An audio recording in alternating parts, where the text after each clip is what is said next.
Le désert du Namib est considéré comme le plus ancien désert du monde. Très inhospitalier en apparence, il abrite pourtant une extraordinaire variété d'espèces.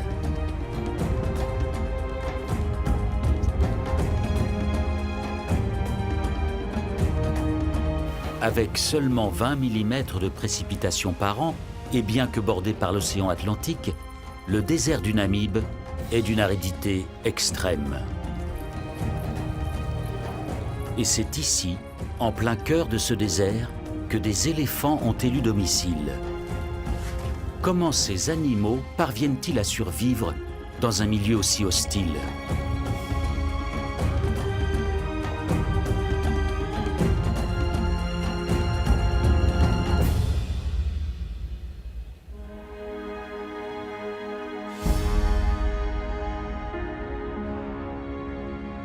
La Namibie se trouve dans le sud-est de l'Afrique. Sur environ 2000 km le long de son littoral s'étend le désert du Namib.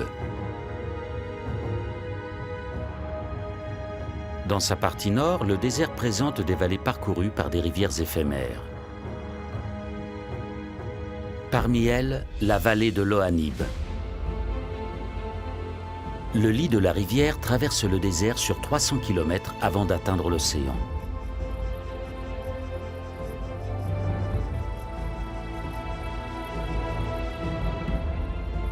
Mais l'eau n'y coule que quelques jours par an.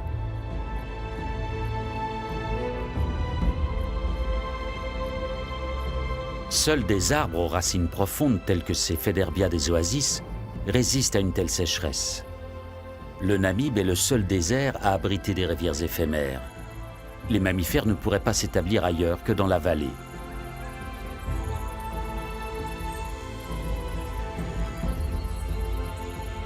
Et les éléphants du désert sont ici chez eux.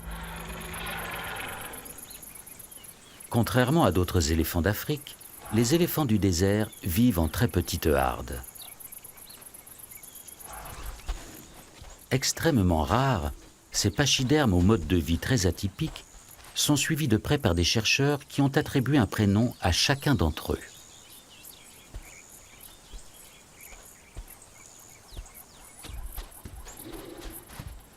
Clarissa est la matriarche de ce groupe familial.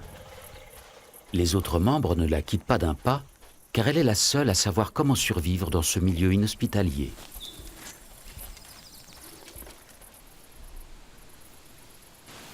Dans la vallée de l'Ohanib, les fruits des Federbia sont mûrs. Leurs gousses renferment des graines riches en protéines.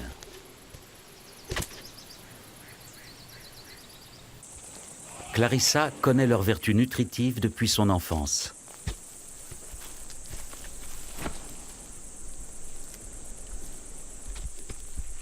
Maya, la benjamine, tente elle aussi de goûter aux fruits. Mais elle manque encore un peu d'entraînement. Heureusement, elle peut encore profiter des protéines du lait maternel. Les éléphants du désert se reproduisent 2 fois moins que leurs congénères vivant dans d'autres écosystèmes. Et pour mieux préparer leur progéniture aux conditions extrêmes, les femelles doublent la période d'allaitement. Les jeunes mâles ne quittent pas leur mère avant d'avoir atteint la maturité sexuelle. Ils s'affrontent dans des combats amicaux afin de se préparer à une existence loin de la protection des femelles. Car en dehors des périodes de reproduction, les mâles adultes vivent seuls ou en petits groupes.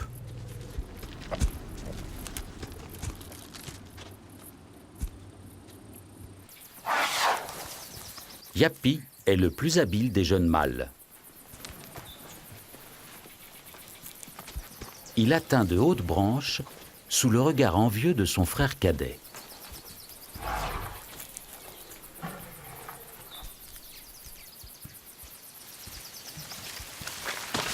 Cette manière de faire lui a été apprise par son père. Le partage entre mâles ne va pas toujours de soi. Et Yapi refuse de céder un bout de sa branche à son jeune frère.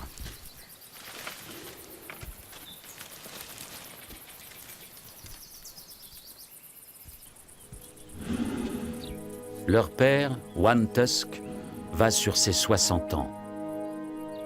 Son signe caractéristique, c'est l'absence de défense droite.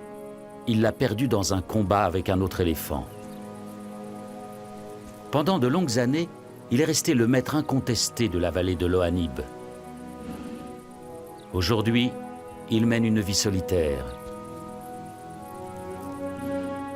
Un éléphant du désert en bonne santé parcourt jusqu'à 10 000 km par an à la recherche de nourriture. La large plante de ses pieds lui évite de s'enfoncer dans le sable. Mais les jambes de One Tusk ne le portent plus sur de telles distances. Le vieux mâle est déjà sous haute surveillance. Un couple de chacals de la vallée est à l'affût. Les chacals ne se limitent pas aux petits gabarits et c'est bien volontiers qu'ils feraient honneur au cadavre du colosse.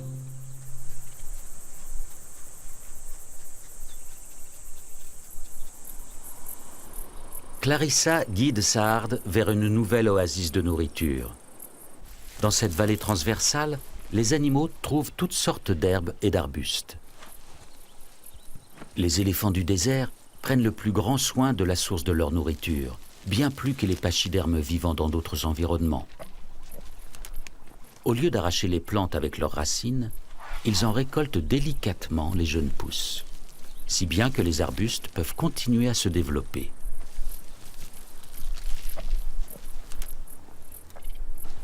Adaptation au milieu oblige, les éléphants du désert sont aussi d'habiles grimpeurs.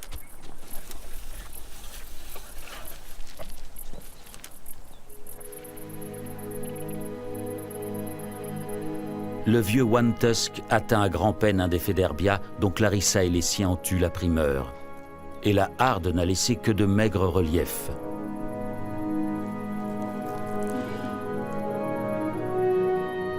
Pas la moindre petite graine à se mettre sous la dent.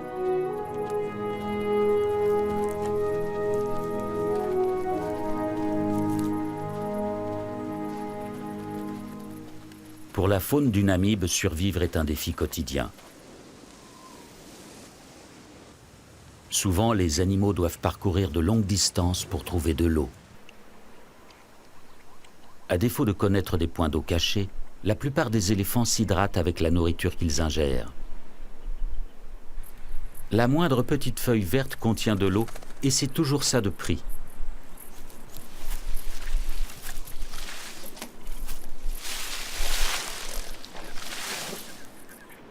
Au-delà du lit des rivières éphémères, la flore est quasi inexistante. La faune n'y est composée que de grands spécialistes du milieu extrême. Ce ténébrion de la taille d'un ongle est un de ces spécialistes. L'évolution a modelé son corps de façon ingénieuse. La moindre trace d'humidité présente dans l'air se condense sur sa carapace.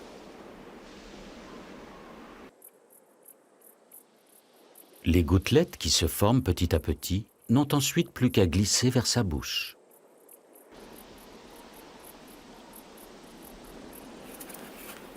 Le ténébrion a besoin de brouillard pour survivre. Mais comment expliquer la présence de brouillard en plein désert? Le Namib est un désert côtier. Le long de ses côtes, le courant froid de Benguela, originaire de l'Antarctique, fait descendre la température de l'océan à 12 degrés. Quand les masses d'air chaud du continent rencontrent les eaux froides de l'Atlantique, elles se refroidissent, se saturent en eau et du brouillard se forme.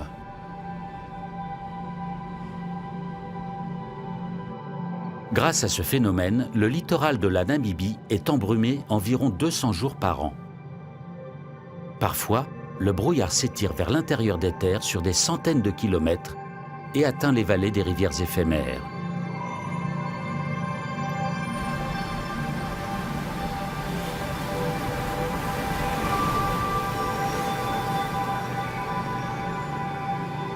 En plus du brouillard, le courant de Benguela apporte des poissons en abondance, qui font le régal des otaries.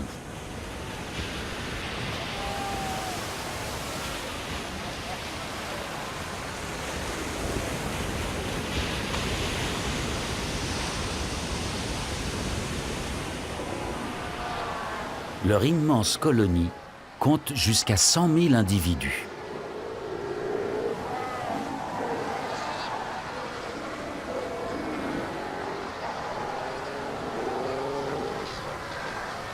Grâce au courant froid de Benguela, la côte du Namibe est un paradis pour les phoques et les oiseaux marins.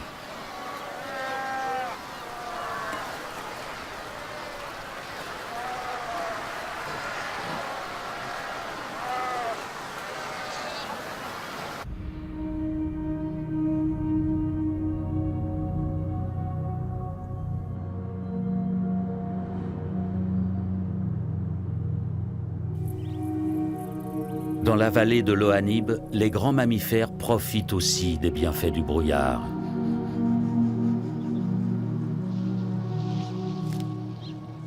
Yapi et son frère absorbent les gouttes de rosée qui se déposent sur l'herbe et les feuilles. Grâce à cette humidité, les éléphants du désert peuvent se passer d'eau pendant 4 jours.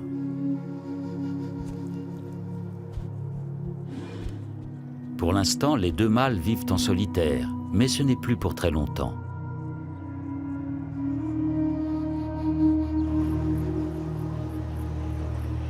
Le brouillard se dissipe et laisse la place au soleil, ainsi qu'à de nouveaux arrivants.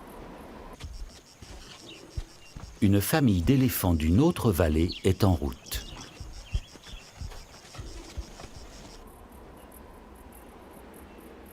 Ces animaux répondent à l'appel de leurs congénères. Les sons leur parviennent à travers la plante des pieds. Les éléphants du désert ne se regroupent qu'à de très rares occasions entre individus de différentes familles. Et jamais en dehors de la saison des amours, qui ne dure que quelques semaines. Ils sont de plus en plus nombreux à se joindre à la harde de Clarissa. Certains expriment leur joie des retrouvailles après plusieurs années de séparation.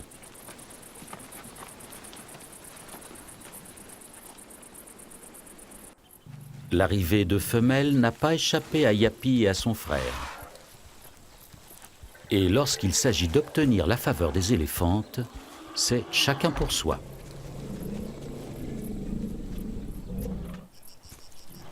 Quant au vieux One Tusk, il laisse les combats aux jeunes.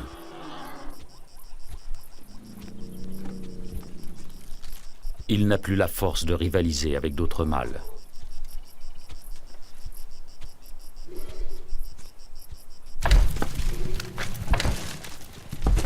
Ses fils et petits-fils s'adonnent pleinement à l'effervescence des amours. Leur objectif est de féconder les éléphantes et d'empêcher tout concurrent de les approcher.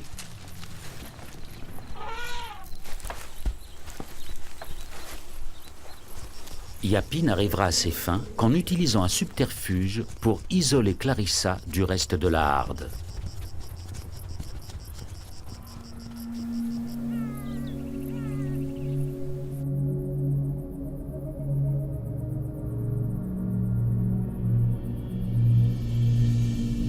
La nuit venue, la plupart des occupants de la vallée se reposent, tandis que les animaux nocturnes commencent à s'activer.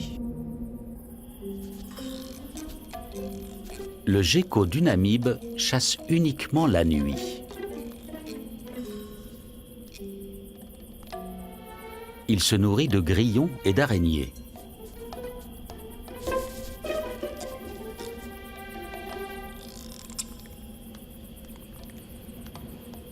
Comme les grenouilles, il possède des pattes palmées qui lui permettent de ne pas s'enfoncer dans le sable. Il parcourt ainsi les dunes en effleurant à peine le sol.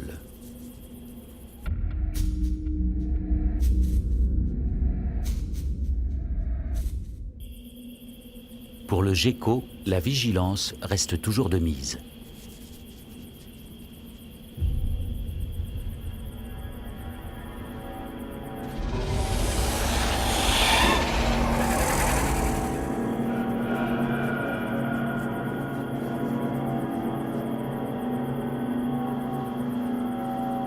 La vipère du désert du Namibe n'a pas la vie facile, tout comme les éléphants, le ténébrion ou le gecko.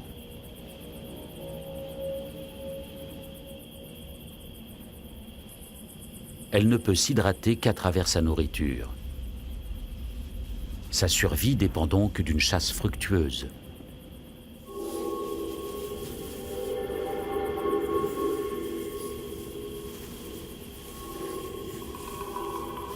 Lorsqu'elle repère un terrain propice, elle s'enfonce dans le sable et guette ses proies.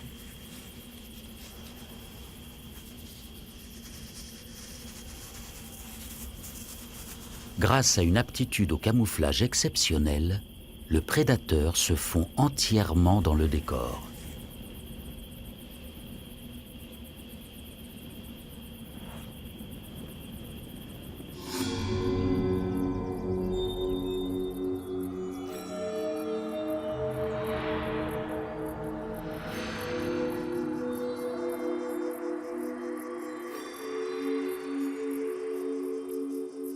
Le soleil est dangereux pour le gecko qui doit s'en protéger s'il ne veut pas mourir déshydraté.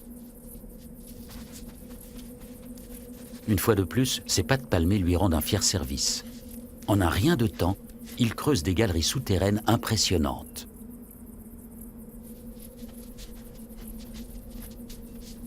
Il s'enterre jusqu'à 1 mètre de profondeur.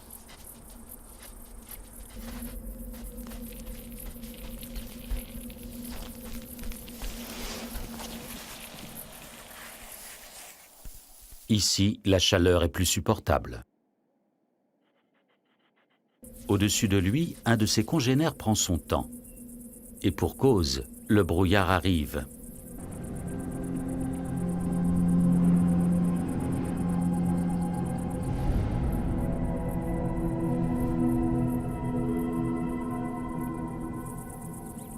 La condensation forme des gouttelettes à la surface de ses grands yeux.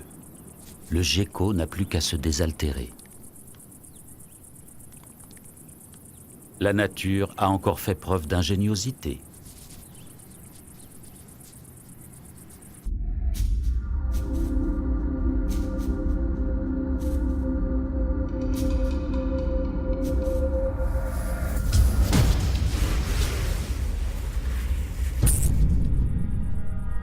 La patience a porté ses fruits.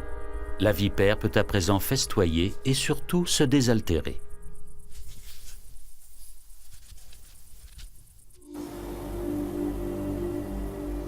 L'hiver namibien touche à sa fin et le brouillard tempère moins souvent le climat.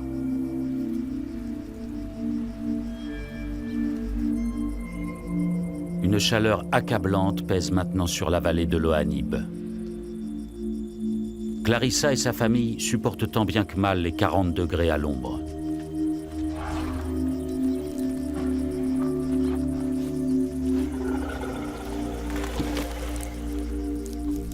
Les éléphants ne transpirent pas. Pour évacuer la chaleur de leur corps, ils bougent leurs oreilles. Mais par ces températures extrêmes, les animaux semblent ne même plus avoir la force de se ventiler.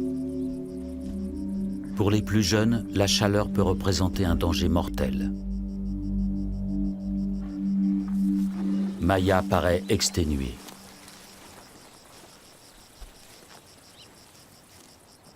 Malgré la canicule, Clarissa presse sa famille de lever le camp.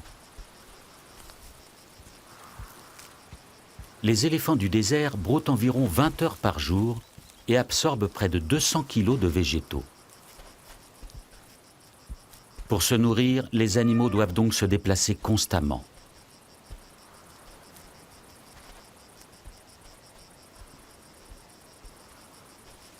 Ce jeune mâle est tellement épuisé qu'il n'a pas entendu le signal du départ. À son réveil, il cherche sa famille, mais en vain.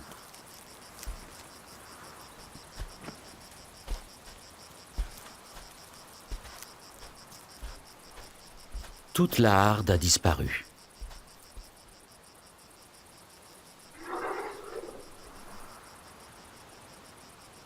Mais Clarissa et les autres se sont rendus compte de son absence.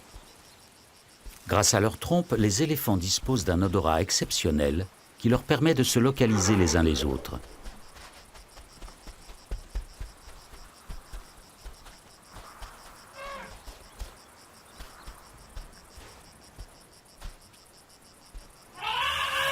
Finalement, c'est la jeune Maya qui donne l'indication décisive au mâle égaré.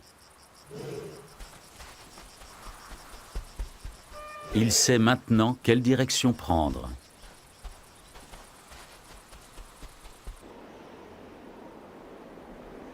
L'extrême sécheresse perdure.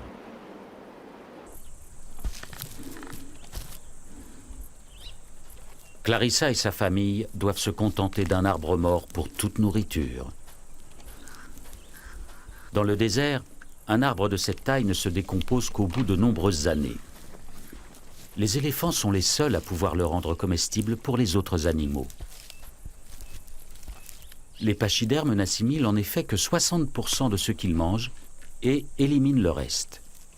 Ils répandent ainsi les graines des arbres avec leurs excréments. Certains animaux, comme les pintades de Numidie, se nourrissent essentiellement des résidus non digérés par les éléphants. Même les babouins de la vallée se rabattent sur les déjections des grands mammifères, faute de mieux.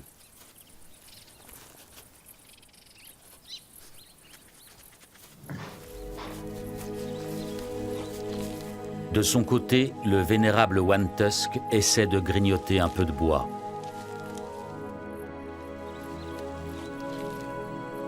Les molaires d'un éléphant repoussent 6 fois au cours de sa vie.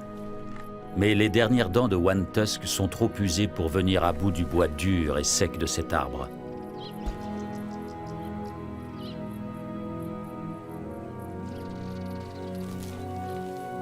Ailleurs, en Afrique, les éléphants âgés se retirent dans des zones marécageuses pour se nourrir de feuilles tendres.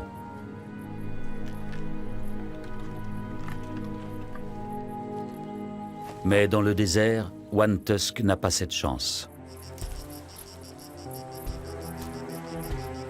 La harde de Clarissa est aussi menacée. Toujours à la recherche d'eau et de nourriture, elle se voit contrainte de quitter la vallée. D'autres familles d'éléphants se joignent à elle.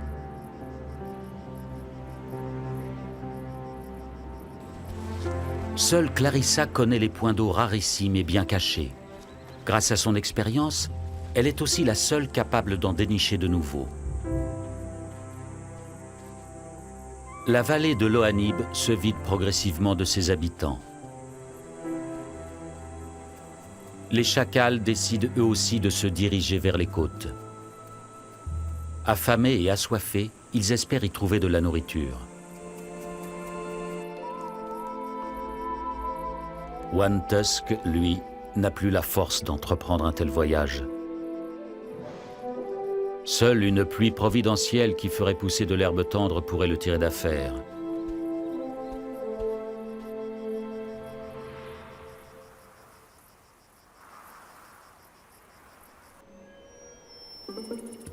Le ténébrion a faim lui aussi et aimerait trouver quelque chose à se mettre sous la dent. À la différence de la plupart des animaux du désert, il n'attend pas les jeunes pousses vertes, mais se contente de restes de végétaux.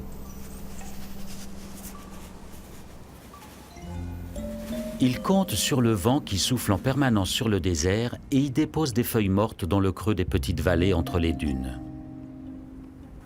Le plus souvent, il doit se contenter de quelques brins d'herbe. Mais parfois, le vent accumule un petit tas de végétaux divers. Même desséchées, ces plantes contiennent des substances nutritives importantes.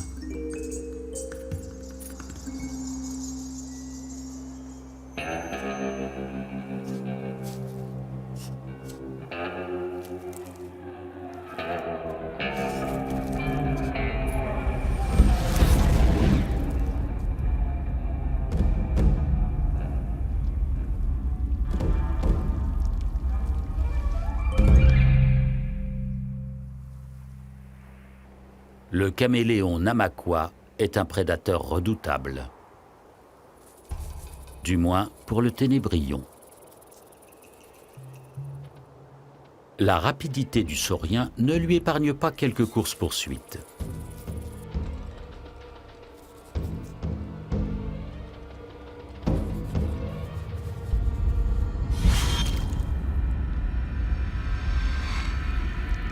Ils chassent les insectes pour les protéines et l'eau contenue dans leur organisme.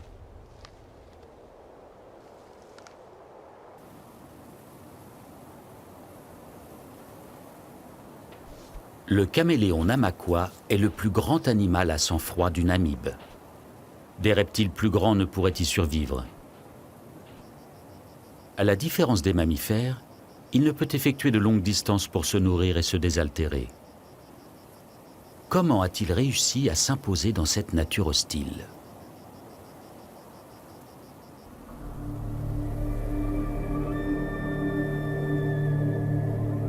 Il faut regarder en direction de la vallée du Dead Vley pour avoir la réponse. Autrefois, elle abritait une rivière comparable à celle de l'Ohanib. En remontant le cours d'eau, des animaux se sont aventurés parfois très loin à l'intérieur du désert. Puis, il y a plusieurs siècles de cela, des dunes ont progressivement recouvert le lit de la rivière et fait barrage à l'arrivée d'eau. Mais la lenteur de ce phénomène a permis aux animaux de s'adapter au changement. Et c'est ainsi que le caméléon Namaqua s'est installé et a survécu en plein désert. Quelques acacias morts sont les seuls témoins de cette époque lointaine où la végétation était abondante. Certains arbres sont là depuis plus de 500 ans. Beaucoup plus de temps qu'il n'en a fallu aux mammifères pour s'adapter à ce milieu.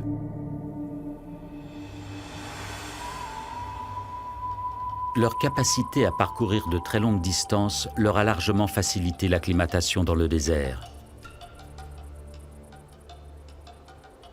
Le couple de chacals s'approche maintenant de la côte.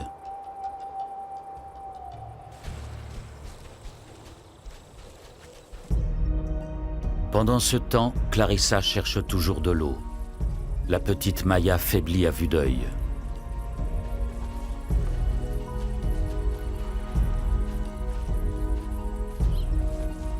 La harde doit faire des pauses régulières. Les animaux arrivent tous à bout de force.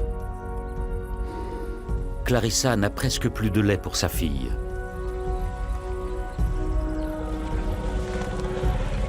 Soudain, Maya s'effondre.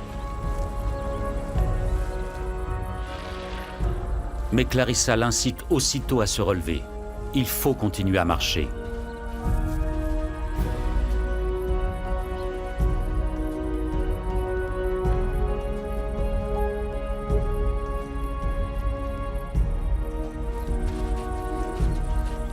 Enfin, après cette longue journée, les éléphants peuvent se désaltérer. Clarissa a su les guider vers un précieux point d'eau.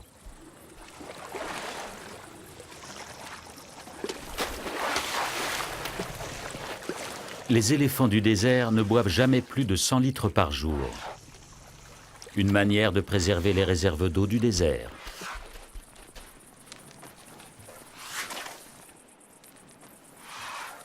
Cette douche de poussière permet aux animaux de protéger leur peau contre les brûlures du soleil.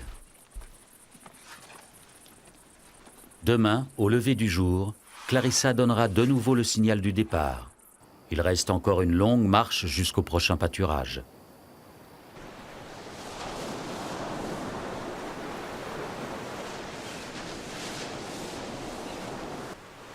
Le couple de chacals vient d'atteindre la côte et se dirige maintenant vers le sud.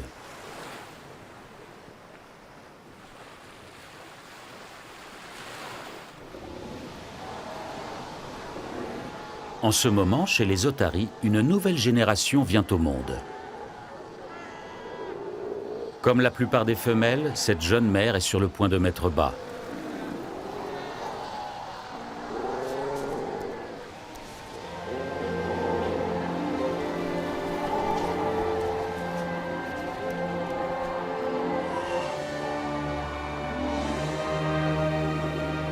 Le nouveau-né est au centre de grandes effusions dès les premiers instants.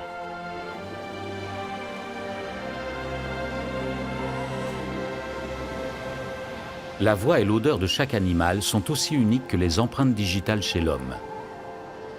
Grâce à ce rituel de naissance, la mère et son petit pourront dorénavant se retrouver et se reconnaître à tout moment.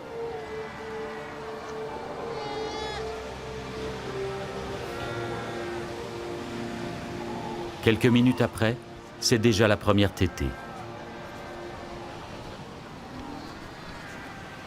La jeune femelle guide son bébé encore malhabile.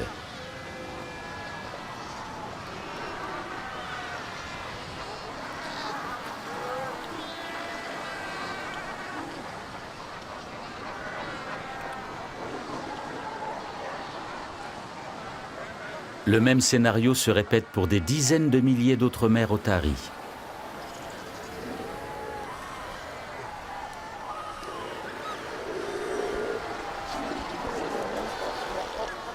Dans la colonie, les animaux sont de plus en plus à l'étroit. Les petits risquent d'être écrasés.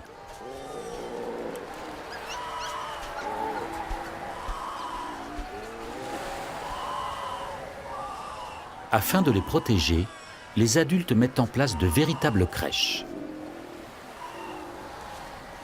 La jeune mère vient elle aussi y déposer son petit.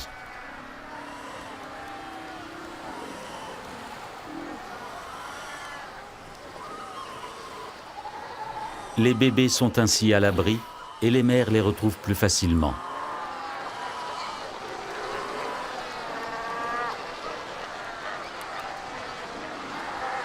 Elles doivent chasser quotidiennement pour se nourrir et donner à leurs petits un lait nutritif.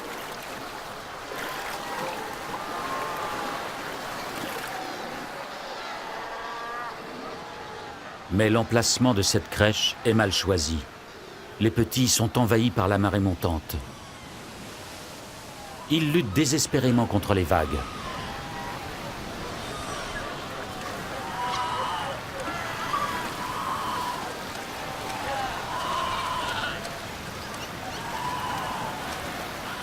En vain, la mer emporte la plupart d'entre eux.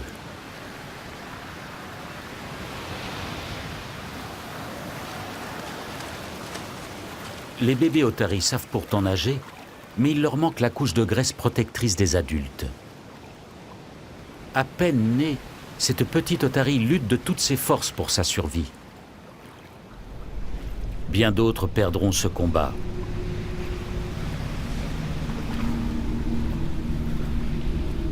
En quelques minutes, les petits sont à bout de souffle et ne peuvent plus garder la tête hors de l'eau.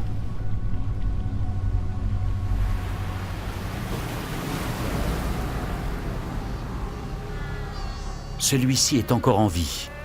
Avec une volonté de fer, il nage vers le rivage.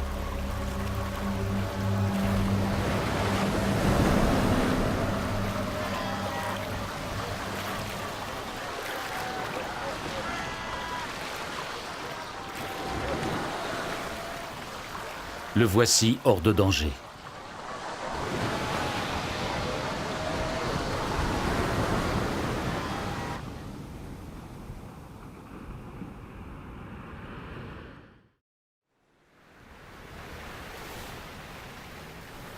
Un jour nouveau se lève sur le théâtre du drame. Les vagues ont déposé les cadavres des bébés otaries sur la côte.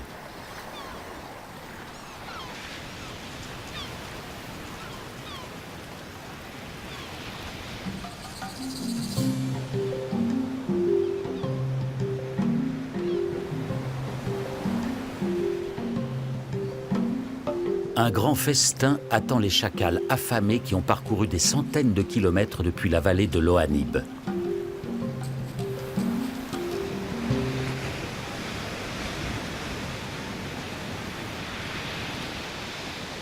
La colonie d'otaries est devenue leur unique source de nourriture. Les chacals ne sont pas exigeants et consomment essentiellement des charognes.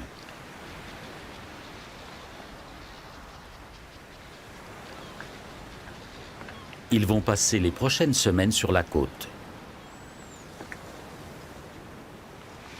Lorsque les petites otaries seront devenues des nageurs plus chevronnés et endurants, la colonie offrira moins de nourriture aux chacals.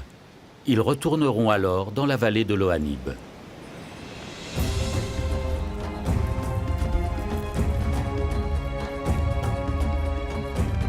Après un long voyage, Clarissa et sa famille ont enfin atteint une rivière éphémère.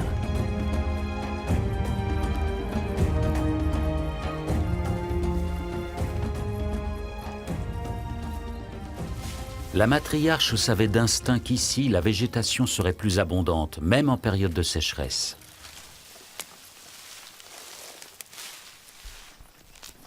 Les éléphants épuisés peuvent enfin manger à leur faim.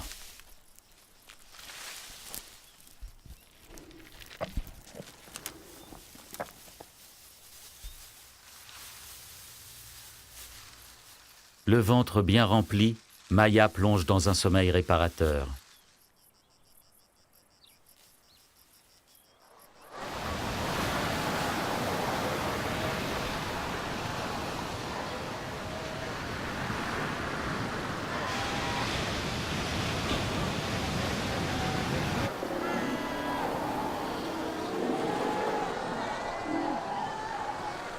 Ce bébé otari connaît un sort moins enviable. Il a échappé de justesse à la noyade, mais il ne retrouve plus sa mère.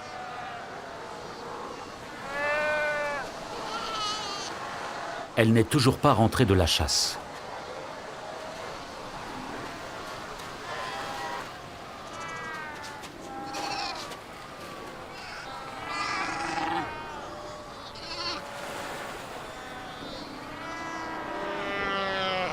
Le petit croit reconnaître la voix de sa mère.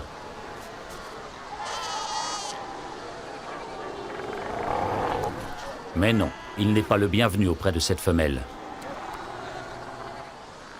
Bientôt, le nouveau-né souffre de la chaleur et a besoin de lait maternel.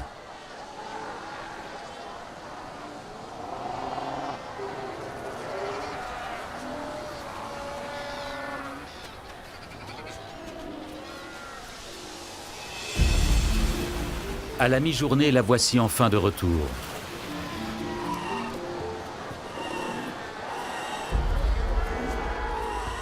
Elle s'empresse d'aller retrouver son petit, mais doit constater qu'il a disparu de la crèche. De son côté, le bébé égaré continue de l'appeler et de la chercher.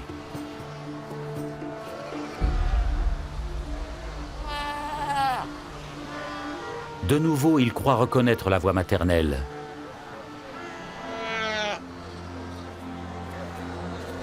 Est-ce bien elle cette fois-ci ?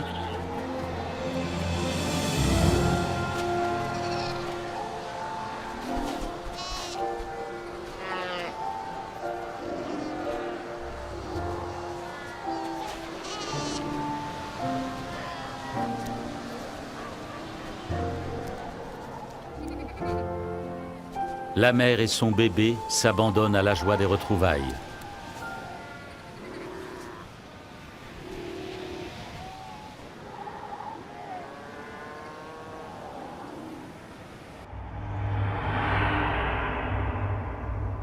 Un vent puissant se lève sur les côtes et souffle sur le désert. Il crée des tempêtes de sable sur son passage.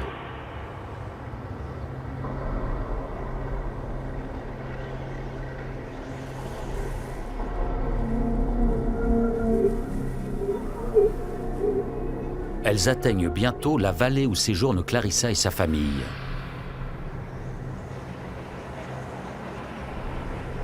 Les tempêtes de sable annoncent l'arrivée de fortes pluies.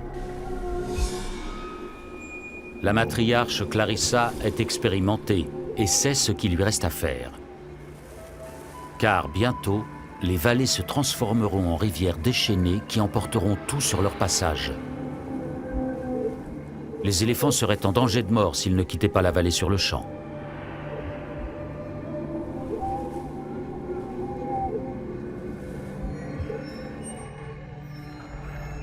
Le lendemain, la rivière surgit en plein désert.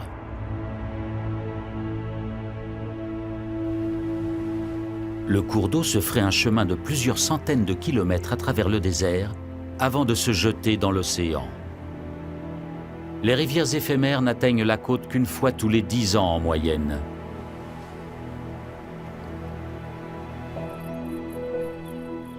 Quelques jours après la pluie, des jeunes pousses vertes apparaissent dans le Namib.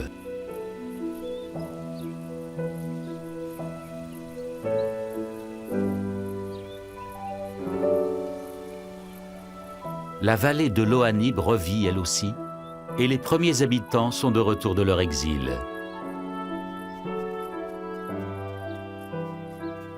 Certains n'ont pas survécu à la sécheresse.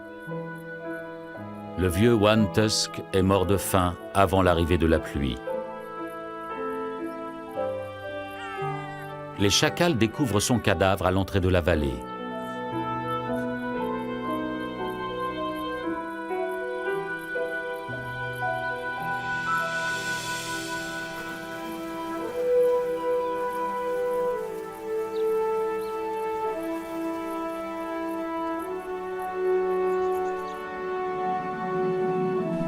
Ils attendent la nuit tombée pour se risquer auprès du cadavre du colosse.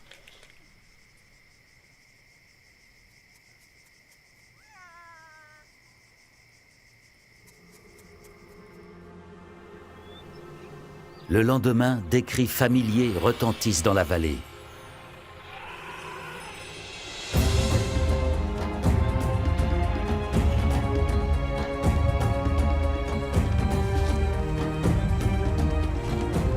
Clarissa est de retour avec sa famille.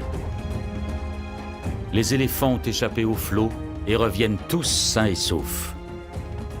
La petite Maya se porte bien, elle aussi.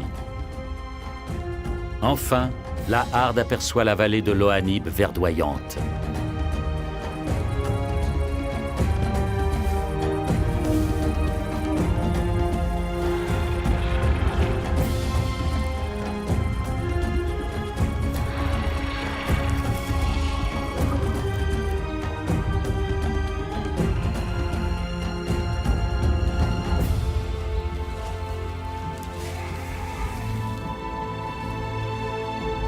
Clarissa attend un éléphanteau dont Yapi est le père.